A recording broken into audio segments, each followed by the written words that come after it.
আসসালামু আলাইকুম ওয়া রাহমাতুল্লাহি ওয়া বারাকাতুহু। আলহামদুলিল্লাহ ওয়া ওয়া সালামুন আলা ইবাদিহিল্লাযীনা ইসতাফা আম্মা বা'দ। প্রিয় দর্শক শ্রোতাগণ, আপনারা যেখান থেকে আমাদের এই ইসলামিক অনুষ্ঠানটি দেখছেন, সবাইকে এফকিউ চ্যানেল ও মার্কাজুল উলুম ফাতোয়া সেন্টার জয়নগর হেমায়তপুর সাভার ঢাকার পক্ষ থেকে জানাচ্ছি অসংখ্য শুকরিয়া। আবু জাফর চাঁদপুর থেকে প্রশ্ন করেছেন।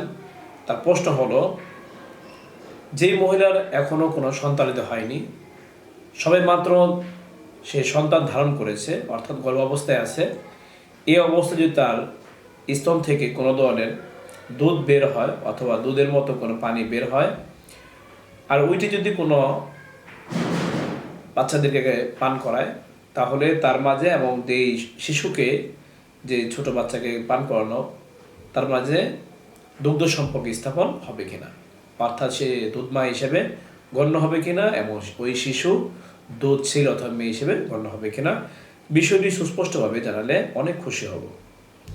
আবু জাফরকে এই প্রশ্ন করার জন্য অসংখ্য ধন্যবাদ। তার প্রশ্ন উত্তর হলো, যদি কোনো মহিলা যার এখনও সন্তান দেওয়া হয়নি, মাত্র সন্তান সে ধারণ করেছে অর্থাৎ সে গর্ভাবস্থায় রয়েছে, এই অবস্থায় যদি তার স্তন থেকে কোনো পানি জাতীয় কিছু বের হয় অথবা দুধের মতো কোনো কিছু বের হয় অথবা দুধই বের হয়, এই অবস্থায় যদি কোনো শিশুকে, অর্থাৎ যে শিশুর বয়স দুগ্ধ সম্পর্ক স্থাপনের বয়স অর্থাৎ 2 বছর, যদি এমন শিশুকে, এই 2 বছরের শিশু অথবা 2 বছরের কম বয়সী শিশুকে যদি সে ওই পানি হোক অথবা সেই পিচ্ছি জাতীয় দুধ হোক ওটাকে পান করায়, তারপরেও তার মাঝে এবং ওই শিশুর মাঝে দুগ্ধ সম্পর্ক হয়ে যাবে, অর্থাৎ সে দুধমা হিসেবে গণ্য হবে। আর ওই শিশু যদি ছেলে হয়, তাহলে ওই শিশু তার দুধ ছেলে হিসেবে গণ্য হবে।